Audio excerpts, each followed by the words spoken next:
Selamat malam pemirsa. Salam rahayu, semoga selalu dalam lindungan Yang Maha Kuasa, dalam keadaan kondisi sehat walafiat baik jasmani maupun rohani. Ya, malam ini saya akan menjelaskan kisah percakapan antara Sri Krishna dan Arjuna yang berada di Kurukshetra akan terjadinya perang Baratayuda. Jadi banyak pesan-pesan tentang ajaran-ajaran Sri Krishna. Melalui pesan-pesan ini kita bisa belajar. Ya, ini dikutip di dalam Bhagavad Gita. Jadi saya walaupun sudah berkali-kali membaca Bhagavad Gita, entah berapa kali saya sudah lupa. Jadi tetap saya senang dengan cerita-cerita atau filosofi-filosofi dari Bhagavad Gita itu. Dan Bhagavad Gita adalah suatu literasi yang lebih menjurus ke praktis dari ajaran Weda. Maka Bhagavad Gita itu sendiri dikatakan sebagai Weda yang kelima. Jadi pensempurnaan dari semua Weda. Ajarannya sangat relevan dan praktis untuk kita diterima di zaman sekarang ini. Kenapa dalam hal ini saya menjurus ke bab bagian 3? Karena karma yoga sangat penting ya di dalam kehidupan sehari-hari, dan ini sangat relevan. Jadi yang pertama saya akan membacakan melalui kitab Bhagavad Gita sendiri, agar saya tidak, walaupun saya sering membaca, tetapi agar tidak lepas daripada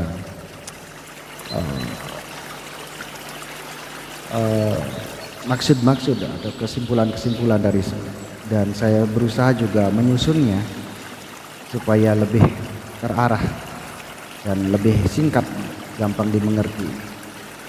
Jadi saya akan bacakan. Arjuna berkata, "Oh Sri Krishna, kalau engkau berpikir bahwa ilmu pengetahuan lebih mulia daripada kerja, mengapa engkau menganjurkan kepadaku melakukan perbuatan yang kejam ini?" Maksudnya melakukan pembunuhan dalam sebuah pertempuran di medan perang. Jadi Arjuna berusaha menghindar dari peperangan agar tidak membunuh yang mereka cintai, sepupu mereka, keluarga mereka, termasuk kakek mereka yang sangat dihormati, yaitu kakek Bhisma. Dalam keadaan bimbang dan bingung, Arjuna mencoba pula membandingkan ajaran Sankhya Yoga dan Karma Yoga. Menurut Arjuna, kedua ajaran itu tidak sejalan. Jadi Sankhya Yoga itu adalah ajaran tentang jenana atau ilmu pengetahuan. Dan karma yoga adalah sering dilakukan oleh para yogi dari dalam perbuatan atau ajaran yang lebih menjurus ke praktisi. Jadi mengerjakan sesuatu yang disebut karma yoga atau berbuat. Arjuna agak bingung dan ia berkata, "Ajaranmu agak membingungkan pikiranku. Oleh karena itu, ajarkanlah kepada saya yang meyakinkan jalan satu-satunya yang dapat saya lakukan." Sri Krishna berkata, "Sejak dahulu telah kukatakan, oh Arjuna, ada dua disiplin, yaitu jalan ilmu pengetahuan bagi cendekiawan, jalan kerja bagi karyawan."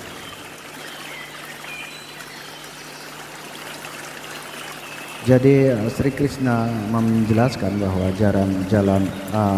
ajaran Samkhya atau Jnana Yoga itu identik untuk para cendekiawan atau seorang orang ilmuwan, sedangkan ajaran-ajaran daripada Karma Yoga itu lebih identik pada para karyawan atau seorang yogi atau seperti kita di dalam hidup keduniawian ini.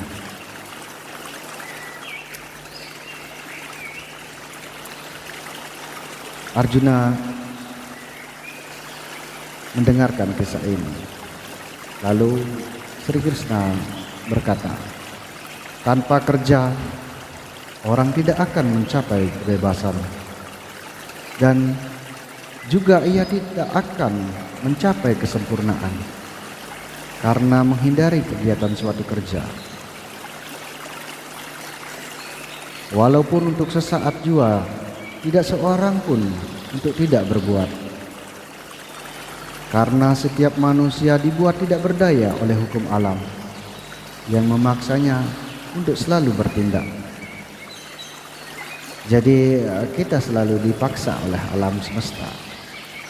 Hukum-hukum alam membuat kita tak berdaya dan harus melakukan sesuatu dalam kehidupan ini. Ia yang duduk mengontrol panca inderanya, atau seorang yang berusaha bersembahyang, bersemedi, ya yang duduk mengontrol panca inderanya, tetapi pikirannya ingat kenikmatan yang menjadi objek inderanya. Sesungguhnya ia adalah orang yang hipokrat atau orang yang munafik. Sesungguhnya orang yang dapat mengendalikan panca inderanya dengan pikiran, oh Arjuna, dengan panca inderanya bekerja tanpa ketidakterikatan atau tanpa keterikatan maksudnya, ia adalah sangat dihormati. Jadi walaupun orang itu sesungguhnya orang yang melakukan pekerjaan, segala kegiatan di muka bumi ini, melakukan tugas-tugas mereka sebagai dasar-dasar kewajiban mereka, tetapi panca inderanya tidak menuntut atau terobjek pada kenikmatan itu sendiri. Sesungguhnya dia tidak terikat apapun dan terbebas dari sebuah dosa itu sendiri.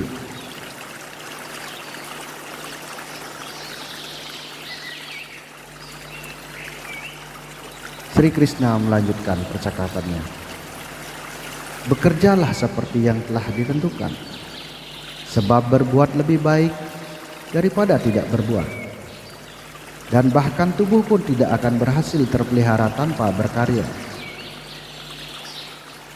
Jadi secara logika Sri Krishna memberikan pencerahan ini kepada Arjuna. Dari tujuan berbuat yadnya dan menyebabkan dunia ini terikat oleh hukum karma. Jadi dengan adanya tujuan berbuat yadnya atau yadnya itu sesuatu perbuatan yang tulus ikhlas. Nah dari itu menyebabkan dunia ini terikat oleh hukum karma. Karena itu, oh Arjuna, bekerjalah tanpa pamrih. Jadi bekerjalah tanpa keterikatan atau tanpa keinginan dari motif-motif panca indera kita, tanpa kepentingan pribadi. Itulah yang dimaksud oleh Sri Krishna.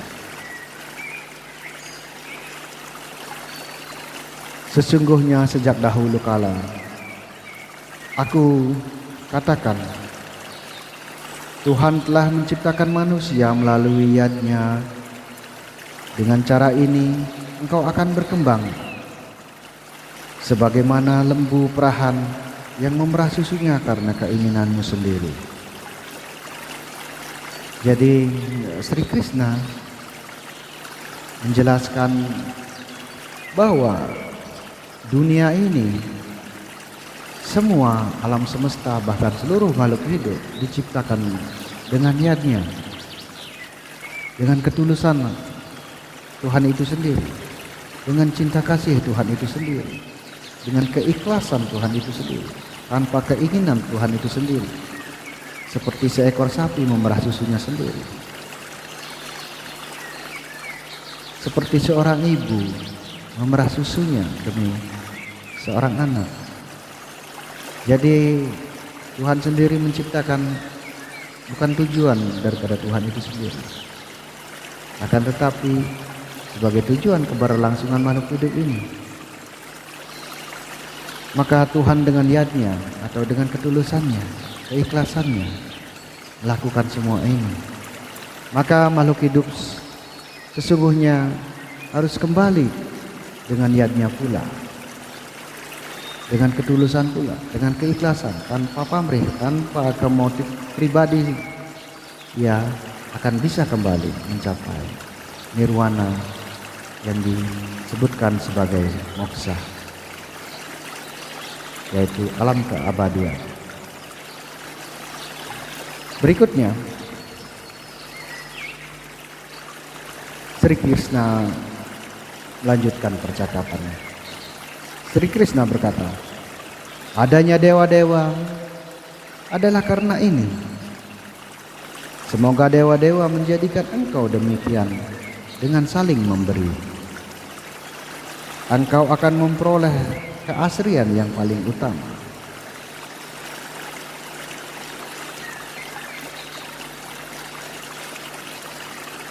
Di dalam kitab Bhagavad Gita penuh dengan kata-kata pencerahan. Jadi bagi siapapun yang dalam kekalutan, jika membaca dan merenungi arti-arti dalam Bhagavad Gita, dalam filosofi, nyanyian-nyanyian Bhagavad Gita, maka ia akan pasti tercerahkan. Selanjutnya, Sri Krishna bersabda, sesungguhnya keinginan untuk mendapatkan kesenangan telah diberikan kepadamu oleh dewa-dewa karena yadnyamu, karena ketulusanmu.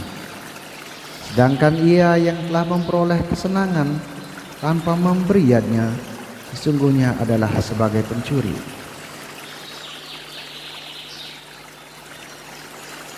Di sini dimaksudkan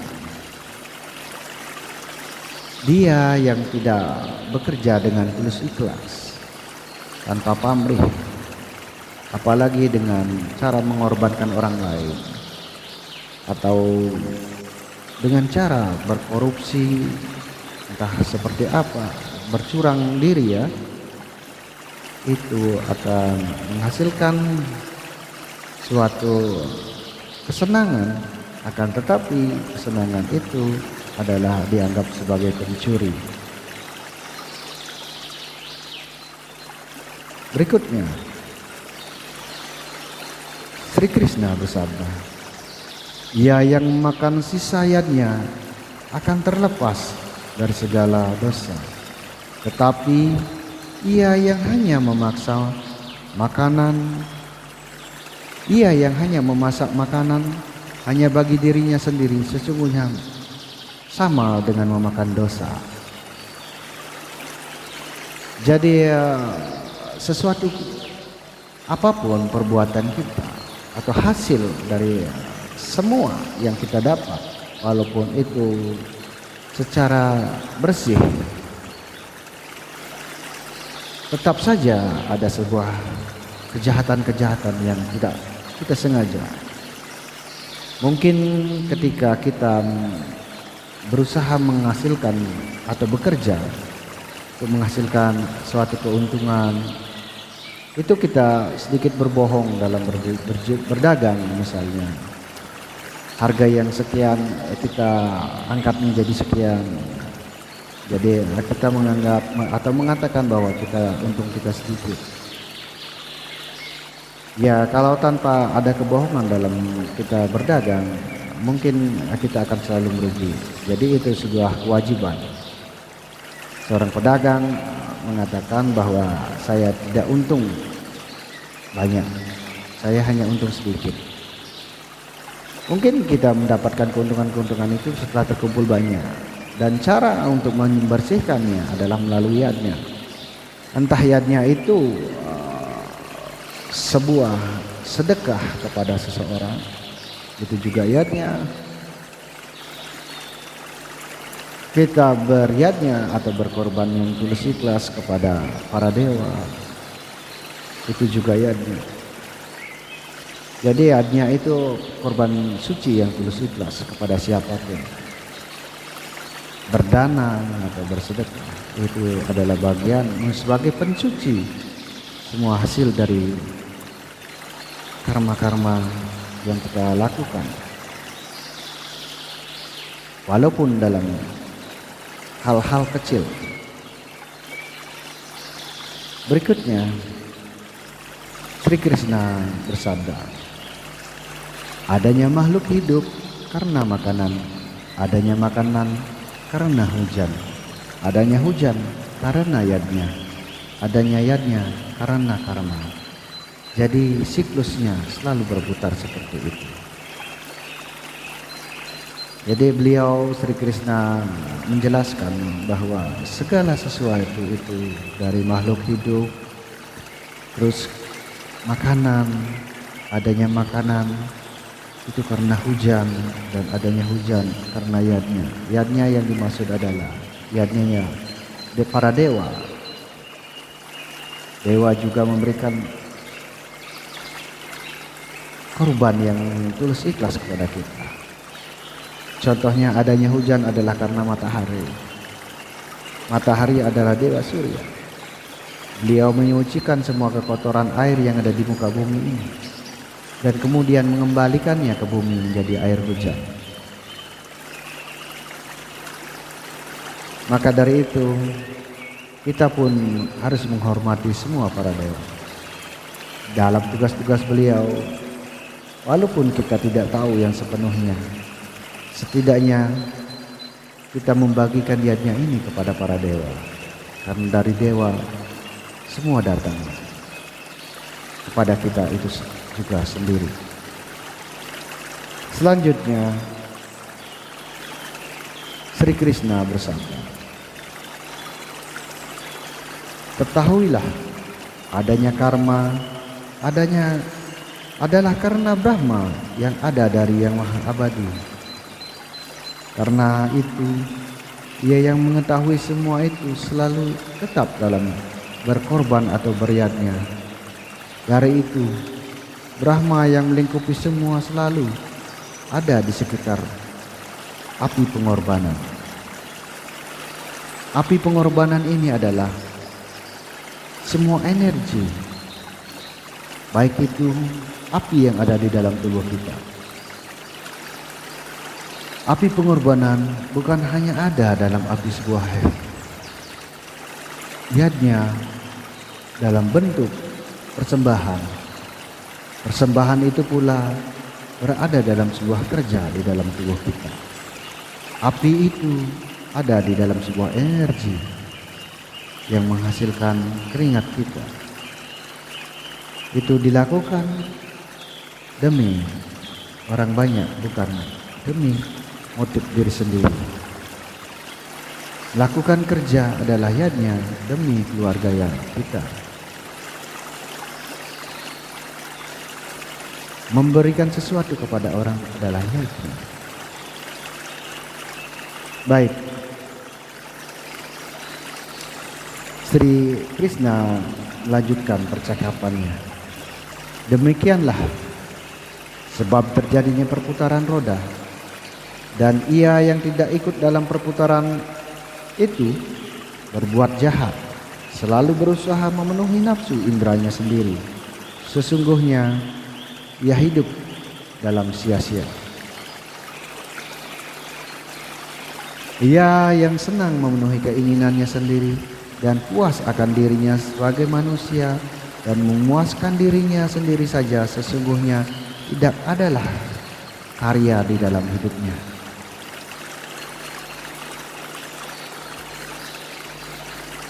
Sri Krishna melanjutkan, tidak juga untuk mencapai tujuan kerja. Apapun pekerjaan yang tidak dikerjakan di sini, setiap maksud tidak lagi tergantung pada setiap makhluk itu sendiri. Jadi di dalam suatu pekerjaan untuk mencapai tujuan kerja, ia tidak bermaksud untuk memenuhi indranya sendiri. Akan tetapi ia juga tidak tergantung pada makhluk-makhluk yang lain. Karena di sini agak menjelimet maksudnya dari kata-kata Sri Krishna. Dan saya akan berusaha menjelaskannya.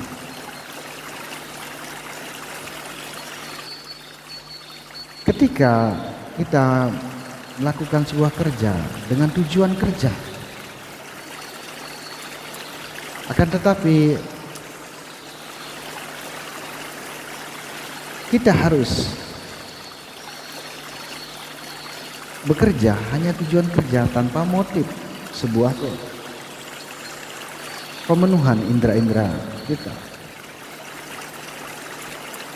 Jadi kita memungsikan indera-indera kita hanya tujuan untuk kerja. Walaupun demikian, ketulusan kita, keikhlasan kita dalam melakukan kerja. Akan tetapi ketika kita melakukan kerja dengan tujuan memenuhi keinginan orang lain, itu juga termasuk suatu ikatan. Maka dari itu maksudnya Sri Krishna, setiap maksud tidak lain tergantung pada setiap makhluk.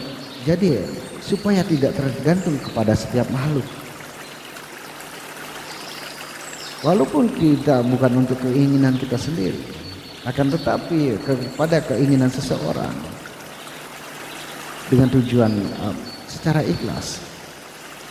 Akan tetapi janganlah kita tergantung pada makhluk itu. Jangan pula kita tergantung pada orang yang kita berikan dengan tujuan untuk memberi.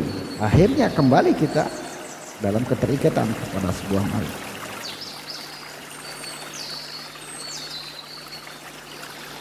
Walaupun kita bekerja secara ikhlas, dan tetapi kita agar tidak tergantung juga kepada makhluk.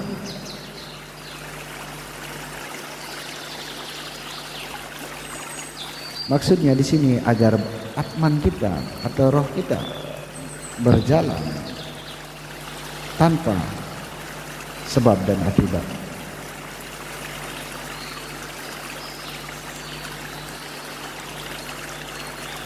Sri Krishna melanjutkan percakapannya. Oleh karena itu, laksanakanlah segala kerja sebagai kewajiban tanpa terikat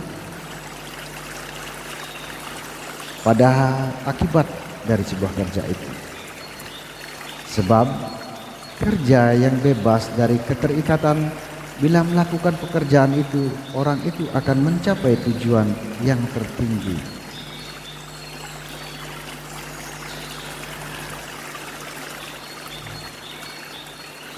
Ya, saya akan lanjutkan beberapa bait lagi ya.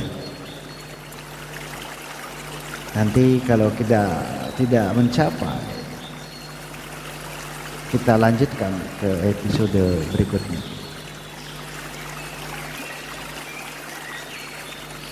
Sri Krishna bersabda, sesungguhnya dengan kerja itu saja orang akan mencapai kesempurnaan.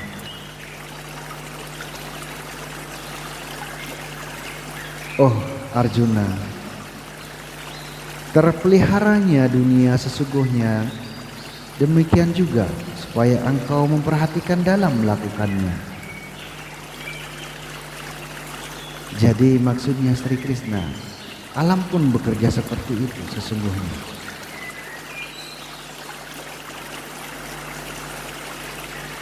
Sri Krishna bersabda,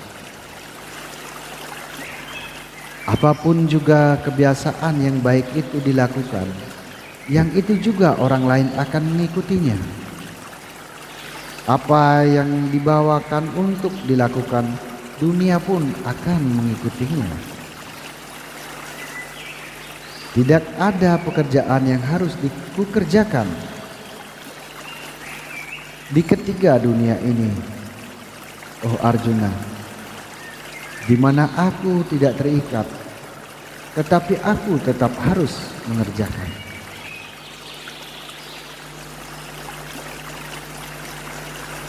Ya, seperti seorang ayah dan ibu atau orang tua kita.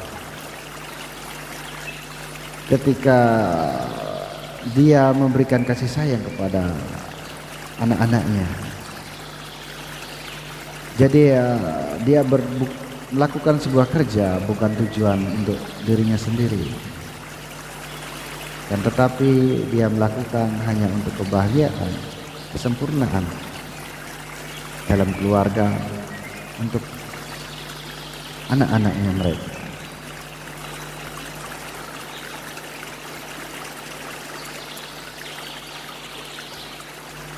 Sri Krishna bersabda, sebab kalau aku tidak selalu bekerja tanpa henti-hentinya, orang tidak akan mengikuti.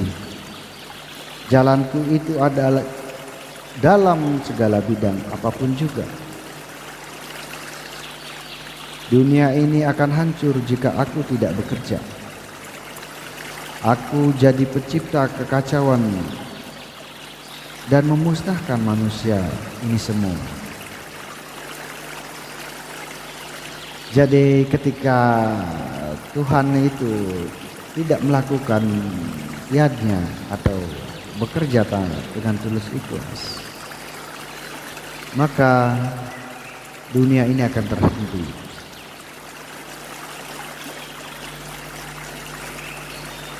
Seperti orang dungu bekerja karena terikat atas kerja, mereka demikianlah harusnya orang pandai bekerja tanpa kepentingan pribadi, oh Arjuna, melainkan untuk kesejahteraan manusia dan memelihara ketertiban sosial. Janganlah mereka yang bijaksana membingungkan yang bodoh, yang terikat oleh kerja, melainkan mengindahkan semua bekerja dan bekerja sama atas dasar keterikatan itu.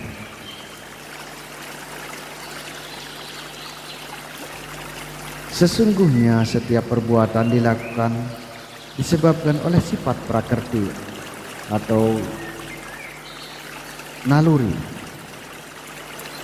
Tetapi orang yang bingung karena keakuannya atau ahamkara atau keegoan, berpikir aku inilah pelaksananya.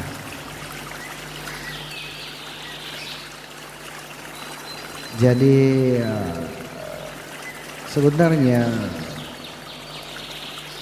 orang-orang yang bekerja itu dengan motif indera-inderanya, keinginan daripada panca inderanya untuk menikmati dari hasil-hasil perbuatannya atau hasil-hasil kerjanya, dia akan merasakan bahwa aku adalah yang mengerjakan dan aku harus menerima hasilnya. Nah, itulah yang dimaksud oleh Sri Krishna.